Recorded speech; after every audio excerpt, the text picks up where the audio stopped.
салом бинандагони гиромӣ, барномаи иттилоъоти ахборро мустақиман манзури шумо менамоем. нерӯгоҳи барқи обии Роғун пас аз пурра мавриди истифода қарор гирифтан, Тоҷикистонро ба истиқлолияти комили энергетикӣ ноил гардонида, ба беҳбудии сатҳи иҷтимоиву иқтисодии мардум мусоидат менамояд. дар ин шод раванди корҳои сохтмонӣ бо ҷалби муҳандисони ватанӣ ҳар рӯз вусъати нав меёбад.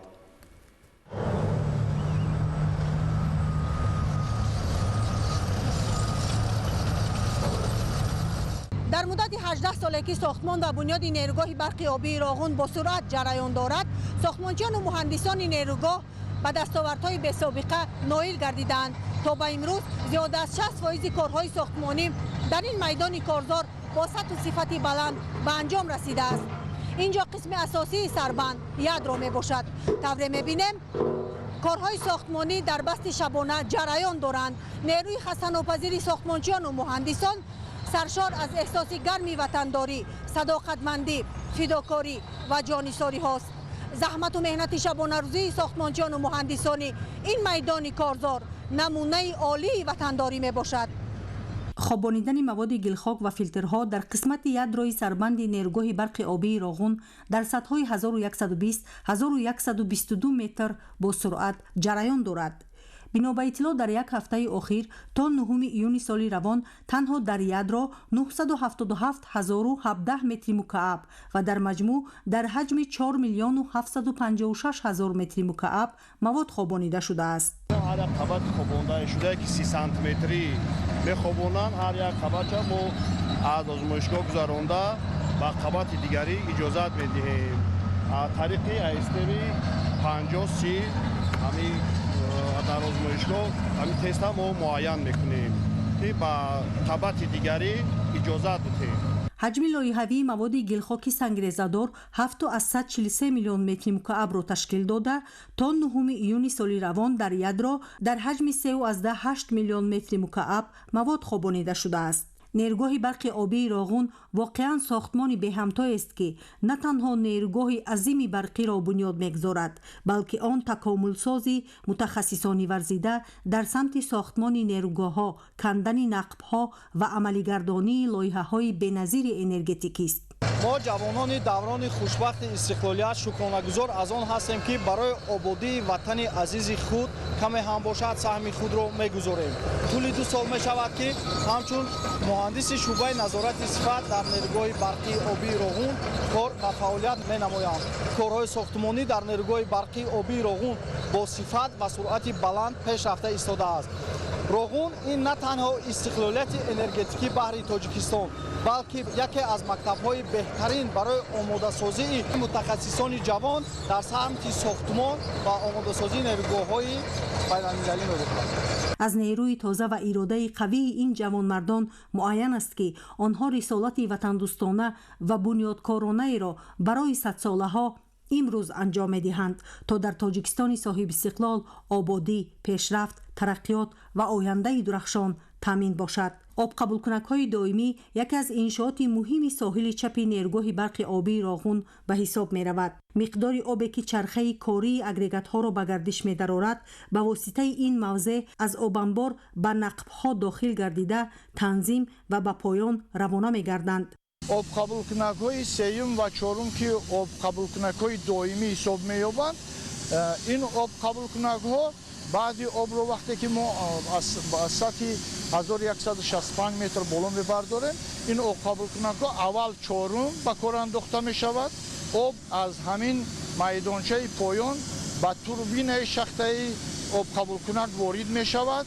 аз он ҷо ба масофаи баландии 211 метр ба поён мехамбад. баъд ба камераи спиралшакл ворид мешавад ва чархи агрегатро ба кор меандозад. дар ҳамон ҳолат мо иқтидори пурраи 630 мегаватте ки дар лоиҳа дорем, ҳамонро мо мегирем. ҳамин корҳо ҳам наздик омадааст. рисолати ватандорӣ, бунёди ин кохи нуро ки ҳам заҳмати масъулиятнок ва ҳам ифтихору шарафи бузург аст, сохтмончиёну муҳандисони нерӯгоҳи барқи обии Роғун бо азму иродаи қавӣ анҷом медиҳанд. зиёда аз 80% корҳои сохтмонӣ дар нерӯгоҳи барқи обии Роғун дар қаъри кӯҳҳо ва дар зери замин анҷом дода мешавад. инҷо нақби симентасионии GCL мебошад. чунин нақбҳои симентасионӣ дар нерӯгоҳи барқи обии Роғун 6 то мебошанд. дар ин қитъаи сохтмонӣ кормандони муҳандисию техникӣ бо азму иродаи қавӣ, бо эҳсоси баланди ватандорӣ, бо шуҷоат, бо мардонагӣ, бо садоқат корҳои сохтмониро бо сатҳу сифати баланд анҷом медиҳанд. дар айни ҳол дар нақби симентасионии GCL корҳои нақбканӣ, таҳкимот, арматурбандии қисмати каф ва девору сақф ҷараён дорад. дар нерӯгоҳи барқии обии Роғун кор кардастем. дар туннели GCL корҳои бетонгирӣ, корҳои арматурбандӣ ва қисмати сементатсиониро рафта истодаем. майпас бо арматурбандӣ, қолабпешкинӣ ва бетонгирӣ машғул ҳастем. мо аз 2012 дар нерӯгоҳи барқии обии Роғун дар ватани худмон меҳнату хизмат мекунем. ватани худмон обод кардастем. маҳз иқдоми қатъӣ, мавқеи устувор ва роҳнамоии пешвои муаззами миллат муҳтарам Эмомалӣ Раҳмон мардуми Тоҷикистонро ба бунёди бузургтарин иншооти гидроэнергетикӣ дилгарм карда, сохтмони онро ба ҷабҳаи миллӣ ва созандагӣ табдил дод. нерӯгоҳи барқи обии Роғун воқеан ҳам кохи нури пурҳашаматест, ки солҳои наздик пояҳои истиқлоли ватанро иқтидор бахшида, соҳаҳои кишварро ба сӯи рушду инкишоф раҳнамун месозад. дар шаҳри душанбе таҳти унвони Робияи Балхӣ нахустбонуи соҳибдевони адабиёти тоҷику форс ҳамоиши байналмилалии илмиву назаравӣ баргузор гардид. Робияи Балхӣ аз зумраи чеҳраҳои барҷастаи адабиёти классикии тоҷику форс буда, осори ӯ дар ташаккули анъанаҳои шеърӣ ва рушди адабиёти форзабон нақши арзишманд гузоштааст. тафсилоти бештар дар гузориши Ҷаҳонгир Сафарализода.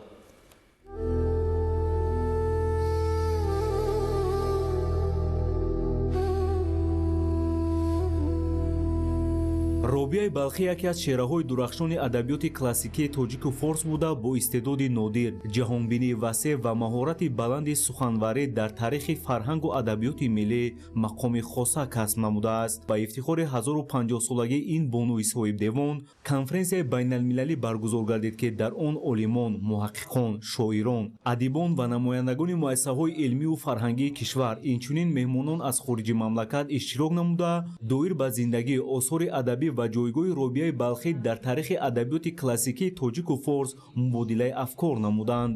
таъкид гардид, ки осори гаронбаҳои ин бонуи соҳибқалам на танҳо бозгӯи эҳсоси андешаҳои инсонист, балки намунаи олии зебоишиносӣ, озодаандешӣ ва арҷгузорӣ ба арзишҳои маънавӣ мебошад.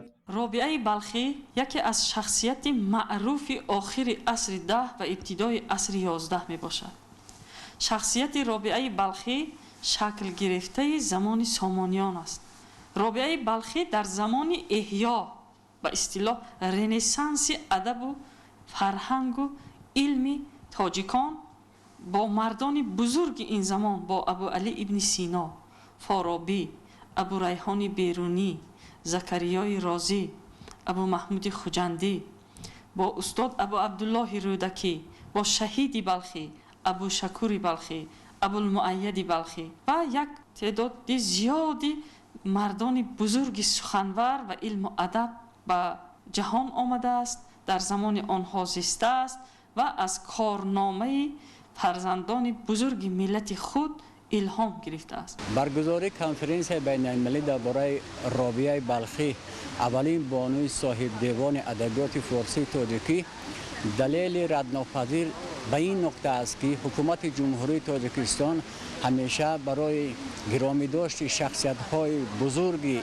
илмиву адабиву фарҳангии ҳавзаи васеъи форсизабон дар Тоҷикистон аҳамияти вижа қоил аст ва ҳамеша аз мақому хидматҳои бузургони ниёкони гузаштаи мо ба таври шоиставу боиста бо ҳузури меҳмонони васеъ аз дохилу хориҷи мамлакат истиқбол гирифта мешавад. арҷгузорӣ ба зиндагӣ ва эҷодиёти шахсиятҳои бузурги фарҳангӣ аз ҷумла Робияи Балхӣ барои таҳкими худшиносии миллӣ, боло бурдани маърифати фарҳангӣ ва тарбияи насли ҷавон дар рӯяи эҳтиром ба арзишҳои миллӣ мусоидат менамояд. иброз гардид ки робияи балхе аз ҷумлаи нобиғаҳои сухан ва чеҳраҳои мондагор буда номи ӯ ҳамчун нахустбонуи соҳибдевони адабиёти тоҷику форс дар саҳифаҳои таърих бо ҳарфҳои зарин сабт гардидааст. қайд гардид ки осори боқимондаи ин бонуи соҳибистеъдод намунаи олии фарҳанги суханварӣ ва бозгӯи мақому манзалати зан дар ҷомеаи фарҳангии он давра мебошад. дар идомаи конфронс олимону муҳаққиқон аз дохил ва хориҷи кишвар маъруза намуда таъкид доштанд ки робияи балхӣ аз нахустин ситораҳои тобноки осмони адабиёти тоҷику форс ба шумор рафта, эҷодиёти ӯ дар ташаккули адабиёти классикӣ ва рушди анъанаҳои суханварии форсизабонон нақши муҳим бозидааст. осори ин шоири соҳибзавқ саршор аз муҳаббат, покӣ, садоқат, озодаандешӣ ва арзишҳои волои инсонӣ буда то имрӯз аҳамияти илмӣ ва адабии худро нигоҳ доштааст. از او به عنوان هم یک زن صاحب جمال و هم زنی که در دارای کمالات بلند معنوی و فضل و حکمت بوده است یاد می شود. در تمام آثار و تذکره هایی که درباره او سخن رفته است همین گونه بنیکی از شخصیت هم انسانی و هم شخصیت ادبی او تجلیل شده است و در اینجا سخنهای بسیار نو، تحقیقات، پژوهش‌های محققان داخلی و خارجی پیشنهاد می‌گردد و شناخت جامعه ما و جامعه جهانی نسبت به این بانوی سخنوری تاجیک بیشتر خواهد شد. یادآور می‌شویم که سال 2025 در اجلاس 43 کنفرانس گنرالی یونسکو 1050 سالگی رابیه بلخی به فهرست بزرگداشت یونسکو برای سالهای 2026-2027 وارد کرده شد. پرزیدنت جمهوری تاجیکستان پیشوای ملت محترم امامعلی رحمان در پیام به مجلس عالی جمهوری تاجیکستان 16 دکبر سال 2025 ابراز داشتند که از جانب یونسکو قبول شدن قطعنامه‌ها در مورد بزرگداشت 1050 سالگی رابیه بلخی دلیل جایگاه خاصه میراث و ارزش‌های فرهنگی و معنوی تاجیکان در تمدن عمومی بشری میباشد. 1050 سالگی رابعه بلخی در سطح یونسکو تجلیل می‌گردد و آن میراثی که از رابعه بلخی مانده است دوباره به جریان آموزش قرار می‌گیرد و جوانان و نورسان کشور عزیزمان از این میراث ارزشمند رابعه بلخی و همعصران او آگاهی پیدا خواهند کرد. تأکید گردید که آموزش عمیق حیات و فعالیت ایجادی رابیه بلخی برای درک بهتری مرحله‌های اول تشکل ادبیات تاجیک و فارس و معین نمودن جایگاه زنان در تاریخ و فرهنگ تمدن منطقه اهمیت خاص دارد. در این زمینه میراث ادبی رابیه بلخی جزء مهم گنجینه فرهنگی محسوب یافته، معرفی بیشتر آن در سطح بین المللی به تحکیم رابطه‌های فرهنگی و گسترش همکاری‌های علمی مساعدت خواهد کرد. дар доираи сиёсати иҷтимоии ҳукумати ҷумҳурии тоҷикистон ҷиҳати боз ҳам беҳтар намудани сатҳи зиндагии аҳолии деҳоти дурдаст дар деҳаи орзуи ноҳияи вахш дар масофаи 100 километр аз маркази ноҳия ҷойгир мебошад. як қатор корҳои созандагию ободонӣ амалӣ гардида шароити мусоид барои зиндагӣ, таҳсил ва хизматрасонии тиббӣ фароҳам оварда шудааст. идомаи мавзӯъ дар гузориши исмоил соҳибназариён. деҳаи орзу аз дурдасттарин деҳаҳои ноҳияи вахш ба шумор рафта дар мавзеи ҷетиргани ҷамоати деҳоти машъал дар масофаи 100 километр аз маркази ноҳия ҷойгир мебошад. сокинони ин деҳаи кӯҳистонӣ асосан ба чорвадорӣ машғул буда барои пешбурди зиндагии осоишта ва фаъолияти меҳнатии онҳо шароити мусоид фароҳам оварда шудааст. дар доираи суҳбату вохӯриҳо бо усули деҳа ба деҳа гурӯҳи кории мақомоти иҷроияи ҳокимияти давлатии ноҳияи вахш бо сокинони ин деҳа мулоқот анҷом доданд. зимни вохӯрӣ масъалаҳои муҳими ҳаёти ҷомеа аз ҷумла таҳкими сулҳу субот, таъмини шароити арзандаи зиндагӣ, тарбияи фарзандон дар рӯҳияи ва тандурустиву хештаншиносӣ, баланд бардоштани сатҳи донишандӯзӣ, риояи қонунҳои амалкунанда, қонуни ҷумҳурии тоҷикистон дар бораи масъулияти падару модар дар таълиму тарбияи фарзанд ва қонуни ҷумҳурии тоҷикистон дар бораи танзими анъана ва ҷашну маросим дар ҷумҳурии тоҷикистон мавриди баррасӣ қарор гирифта гирифтанд. тавре иттилоъ дода шуд, деҳаи Орзу таърихи тақрибан 100 сола дошта, сокинони он солҳои зиёд ба нерӯи барқ дастрасӣ надоштанд. бо дастгирии ҳукумати ҷумҳурии Тоҷикистон ва дар доираи корҳои ободониву созандагӣ бахшида ба 30-солагии истиқлоли давлатӣ ба ин деҳаи дурдаст хатти интиқоли нерӯи барқ кашонида шуда, аҳолӣ пурра бо барқ таъмин гардид. барои фароҳам овардани шароити мусоиди таълиму тарбия дар деҳа муассисаи таҳсилоти миёнаи умумӣ бунёд карда шуд ки имрӯз дар он зиёда аз 160 хонанда фаро гирифта шудааст. бо мақсади боз ҳам беҳтар намудани сатҳи хизматрасонии тиббӣ ба аҳолӣ дар деҳа бунгоҳи саломатӣ сохта шудааст ки ба аҳолии ин деҳаи дурдаст хизмат мерасонад.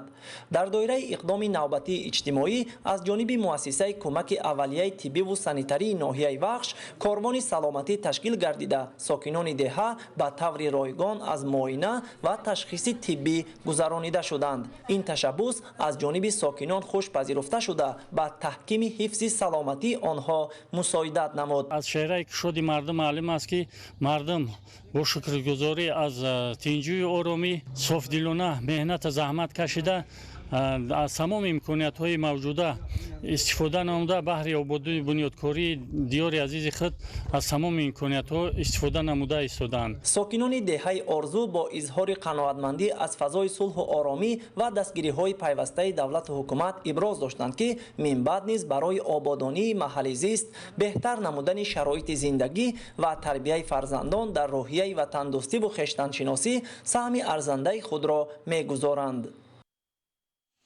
кишоварзони ноҳияи Балҷувон дар натиҷаи истифодаи мақсадноки қитъаҳои замини корам ва имкониятҳои фароҳамгаридаи соҳа давра ба давра натиҷаҳоро афзун намуда истоданд. бахши чорводорӣ дар баробари дигар самтҳои хоҷагидорӣ дар ҳоли рушд буда, бо оғози мавсими ҷамъоварии хӯроки чорво, кишоварзону хоҷагидорон дар ин самт фаъолияти меҳнатиро бештар мекунанд. Балҷувон яке аз ноҳияҳои аграрии вилояти Хатлон буда, дар баробари боғдорию кишоварзӣ бахши чорводорӣ низ рушд ёфта, дар ин самт масъулон майдони заминҳои ба кишти хӯроки дурушт вобасташударо зиёд намуда, масоҳати умумии чарогоҳу майдони кишти хӯроки чорворо дар соли равон маҷмӯан наздик ба 81 000 гектар расонидаанд. бо ин мақсад дар тамоми хоҷагиҳои ҷамъиятию инфиродӣ кишти зироати хӯроки чорво мувофиқи мақсад ба роҳ монда шуда, айни замон дар саҳро ҷамъоварии юнучқа ва алафҳои табиӣ идома дорад. дар ҷамоати деҳоти сафобахши ноҳияи Балҷувон дар баробари хоҷагидорон масоҳати наздик ба 11 000 гектар қитъаи замин ки ба ҷамъияти дорои масъулияташ маҳдуди мармарӣ мутааллиқ мебошад, мавсими дарав бо ҷалби техникаҳои соҳавӣ оғоз карда шуда, хоҷагидорон азм доранд ки вобаста ба талабот миқдори лозимаи хӯроки дуруштро барои чорвои мавҷудаи хоҷагӣ ҷамъоварӣ намоянд. طبق اطلاع مسئولان حالا در ناحیه مساحت عمومی زمین‌های کشاورزی 132662 گکتار را تشکیل می‌دهد.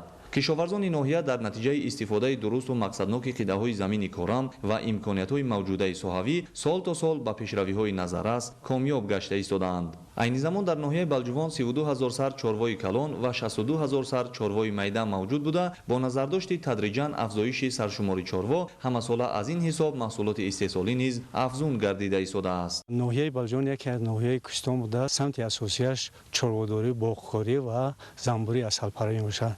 عین حال ما در عرفه جمع‌آوری خاشاک درشت قرار داریم. نقشه سالانه خاشاک درشت در ناحیه قریب 61000 تن را تشکیل میده. تا امروز ما 23% نقشه تصدیق شده را اجرا کردیم. کارها در 5 جماعت دهات ادامه دارد. وابسته به رشد ساحه چارواداری در ناحیه بلجوان امکانات‌های ضروری مهیا میباشد. خواجگیداران قوطاسپروری را نیز تجربه کرده، حالا در ناحیه 4 خواجگی دهقانی و 1 خواجگی کوآپراتیو گلدره به پرورش قوطاس مشغولند. در زمینه باز هم رشد بخشیدن ساحه کشاورزی و رواج دادن حجم استحصالات همساله در ناحیه سمینارهای آموزشی صحرایی تشکیل کرده می شود. با این مقصد این نوبت چنین سمینار آموزشی در حدود زمینهای کشاورزی جماعت دهات صفابخش با اشتراک نمایندگان مقامات اجرایی حکومت دولتی، خواجگیداران و کشاورزان و دیگر متخصصان و مسئولان ساحه برگزار شد. در جریان سمینار آمادگی سطح بلند تکنیک‌های ساحوی برای جمع‌آوری خوراک چاروا معرفی شده، دایر به استفاده ثمرناک امکانات‌های موجوده، جهت کشت و پرورش محصولات گوناگون مطابق با اقلیم و کاربرد اصول‌های معاصر، اینچنین عاید نایل شدن به نتیجه‌های ارزنده و دیگر مسائل‌های مربوط ساحه اندیشه‌رانی گردیده، دستور و توصیه‌های مفید پیشنهاد کرده شد. حالا در ناحیه بلجوان سمت فعالیت مهنتی кишоварзон ба он равона шудааст ки нақшаи ҷамъоварии хӯроки чорво то охири мавсим пурра ва барзиёд амалӣ шуда маҳсулот ба қадри зарурӣ барои давраи зимистон захира карда шавад. олим носирзода, хуршеди нодирхон, ноҳияи балҷувон, ахбор. тадбирҳо дар самти рушд ёфтани соҳаи занбурпарварӣ дар ноҳияи Тоҷикобод натиҷаҳои назаррас ба бор овардааст. ба ҳолати имрӯза дар ноҳия 498 нафар занбурпарвар фаъолият намуда, оилаҳои занбури асал наздик ба 8000-ро ташкил менамоянд. ин нишондиҳанда нисбат ба ҳамин давраи соли гузашта 492 оила зиёд аст. дар ноҳияи Тоҷикобод соҳаи занбурпарварӣ ҳамчун яке аз бахшҳои муҳими кишоварзӣ рушду тавсея ёфта. сол аз сол шумораи хоҷагиҳои занбурпарварӣ ва оилаҳои занбури асал афзоиш меёбад. тибқи маълумоти соҳа айни замон дар ноҳия 498 нафар занбурпарвар фаъолият намуда, дар ихтиёри онҳо 7979 оила занбури асал нигоҳубин карда мешавад. ин нишондиҳанда нисбат ба ҳамин давраи соли гузашта 492 оила зиёд буда, аз таваҷҷӯҳи бештари сокинон ба рушди ин соҳаи сердаромад шаҳодат медиҳад. мутахассисон афзоиши саршумори оилаҳои занбури асалро натиҷаи татбиқи тадбирҳои ҳавасмандгардонӣ, истифодаи таҷрибаҳои пешқадам ва баланд гардидани сатҳи донишҳои касбии занбурпарварон арзёбӣ менамоянд. ира фақат ман дар кӯҳ мекунем ки уҷа алафҳои табиӣ ҳархела бо бисёртара ами ҳисоб ман айҷа намегирем. ира барои ами хӯрокш мемону барои бачаша анавае ки дар кӯҳ мешава вая мегирем. дар байни занбурпарварони ноҳия саҳми хоҷагидорони фаъол назаррас мебошад. аз ҷумла занбурпарвари таҷрибадор Сиҷоуддин Собиров дар ихтиёри худ зиёда аз 100 оила занбури асал дошта, бо фаъолияти пурсамар ва таҷрибаи бой барои дигар занбурпарварон намунаи ибрат ба ҳисоб меравад.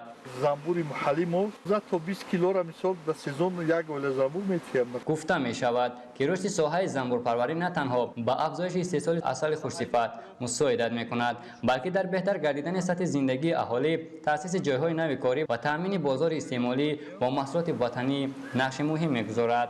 мақомоти ноҳия ва масъулони соҳа тасмим доранд дар оянда низ барои рушди минбаъдаи занбурпарварӣ зиёд намудани саршумори оилаҳои занбури асал ва баланд бардоштани сифати маҳсулот тадбирҳои заруриро амалӣ намоянд.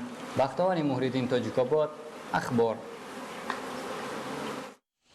бинандагони гиромӣ, барномаи иттилооти ахбор ба анҷом мерасад. тансияту хонобод бошед.